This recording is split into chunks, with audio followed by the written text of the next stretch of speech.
Hello everyone, welcome to Ujang IAS. I am Vaibhav Vithaliya, your science faculty.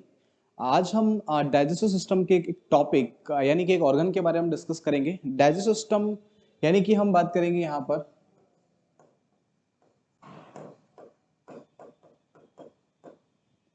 Digestive system. Digestive system जो कि आपके RS mains का एक बहुत ही महत्वपूर्ण टॉपिक है साइंस सिलेबस के अंदर। उसमें हम आज एक ऑर्गन के बारे में डिस्कस करेंगे जिसका नाम है अग्नाशय।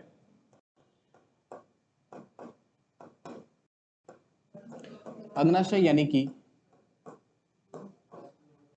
पेनक्रियास। तो हम पेनक्रियास के बारे में डिस्कस करेंगे कि पेनक्रियास क्या होता है और पेनक्रियास का हमारे डाइजेस्टिव सिस्टम में क्या रोल होता है, उसके बारे में डिस्कस करेंगे, जो कि आपके आरएस मेंस के हिसाब से बहुत ही इंपॉर्टेंट टॉपिक है। इससे आपका 20 नंबर का क्वेश्चन भी पूछा जा सकता है आपके मेंस एग्जाम के अंदर। तो हम स्टार्ट करते हैं डाइजेस्टिव सिस्टम का आपका पेनक्रियास के बारे में। कुछ इस तरह से दिखता है हमारा पेनक्रियास। बिल्कुल ऐसा ही होता है जो आपके शरीर में बिल्कुल इस जगह पर यानी कि यहाँ पर सामने की तरफ होता है आपका पेनक्रियास और इसी के पीछे की तरफ होता है आपका प्लीहा यानी कि जिसको हम बोलते हैं स्प्लीन। यानी कि यहाँ पर आपका लीवर है, लीवर के इधर आपका आमाशय है और आमाशय और लीवर के बीच में जो खाली स्थान है वहां पर आपका पाया जाता है पेनक्रियास यानी कि अग्नाशय, जो कि एक हमारी बॉडी की मिश्रित ग्रंथि यानी कि मिक्स्ड ग्लैंड होती है। अगर आपको पूछे कि पेनक्रियास क्या होता है तो याद रखेंगे जो पेनक्रियास होती है वो हमारे शरीर की एकमात्र मिश्रित ग्रंथि होती है। अब आप कहोगे सर मिश्रित ग्रंथि का मतलब क्या होता है? एकमात्र मिश्रित ग्रंथि होती है।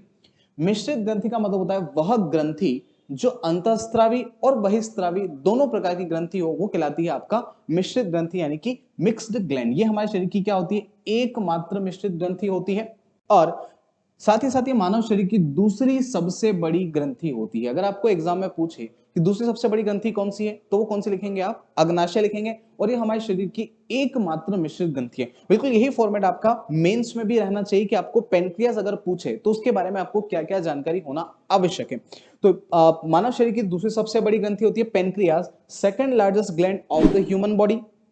मानव शरीर की एकमात्र मिश्रित ग्रंथि यानी कि अंतःस्रावी और बहिस्रावी दोनों प्रकार की ग्रंथि होती है।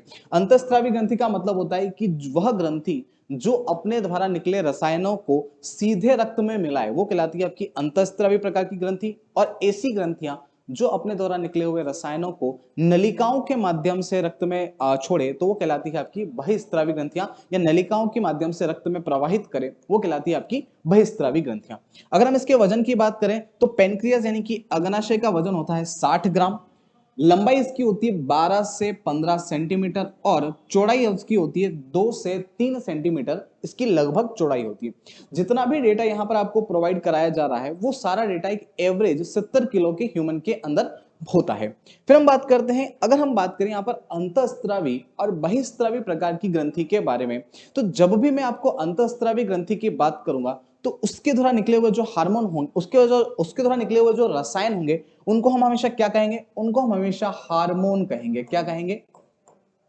हार्मोन कहेंगे। यानी कि अंतःस्रावी ग्रंथि द्वारा निकलने वाले रसायनों को हमेशा हार्मोन कहा जाता है। और अगर मैं बात करूं बहिस्रावी ग्रंथि का, तो बहिस्रावी ग्रंथि से निकलने वाले रसायनों को हमेशा एंजाइम कहा जाता है। यह बात आपको हमेशा क्लियर होनी चाहिए कि वे रसायन जो अंतःस्रावी प्रकार की ग्रंथि से निकलते हैं वो कहलाते हैं आपका हार्मोन, और वे रसायन जो बहिस्रावी ग्रंथि से निकलते हैं वो कहलाते हैं आपके एंजाइम्स।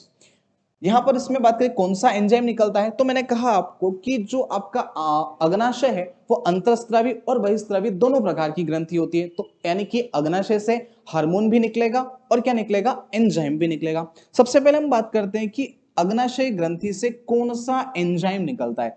तो याद रखेंगे अग्नाशय ग्रंथि से निकलने वाला एंजाइम क्या है? ट्रिप्सिन एंजाइम, जो अग्नाशय ग्रंथि से निकलता है और जिसका कार्य क्या है? वसा और प्रोटीन का पाचन करना। कहां पर? स्मॉल इंटेस्टाइन यानी कि छोटी आंत के अंदर। Digest fat and protein in small intestine यानी कि छोटी आंत में वसा और फैट का, वसा और प्रोटीन का पाचन करना। अब हम बात करें यहां पर इस अग्नाशय के द्वारा कौन से हार्मोन निकलते हैं, तो अग्नाशय के अंदर 3 कोशिकाएं पाई जाती है, अल्फा कोशिका, बीटा कोशिका और गामा कोशिका। और इन तीनों कोशिकाओं को कंबाइंड रूप से क्या कहा जाता है? इन तीनों कोशिकाओं को कंबाइंड रूप से कहा जाता है लैंगरहैंस की द्वीपिकाएं। क्या कहा जाता है? लैंगर हैंस की द्वीपिकाएं।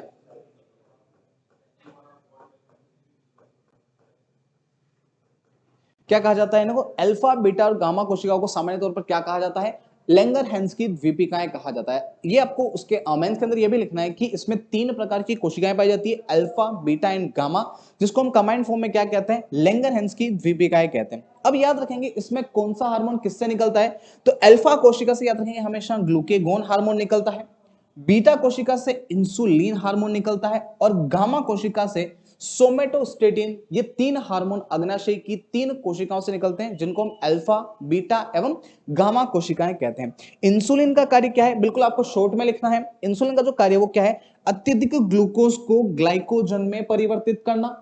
और ग्लूकेगॉन का काम क्या है? ग्लाइकोजन को पुनः ग्लूकोज में परिवर्तित करना। और सोमेटोस्टेटिन का काम क्या होता है? एंटी इंफ्लेमेटरी रेस्पॉन्स, यानी कि सूजन रोधी कार्य करना। जैसे कि आपने देखा होगा कि अगर आपको कहीं पर चोट लग जाती है तो उस पर थोड़े टाइम बाद सूजन आ जाती है, लेकिन वह सूजन धीरे धीरे, अगर आप मेडिसिन का उपयोग नहीं भी कर रहे हैं तो भी वह सूजन धीरे धीरे कम हो जाती है। तो उसके लिए उत्तरदायी हार्मोन कौन सा है? तो वो हार्मोन होता है आपका सोमेटोस्टेटिन, जो आपकी सूजन रोधी कार्य करने का काम करता है।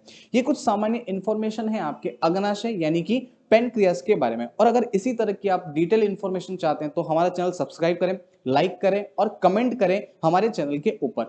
और भी इस बारे में पढ़ना चाहते हैं तो आप हमारे ओजांग आरएस और ओजांग आईएएस के ऐप को भी डाउनलोड कर सकते हैं और उस पर हमारा कोर्स भी बाय कर सकते हैं। Thank you.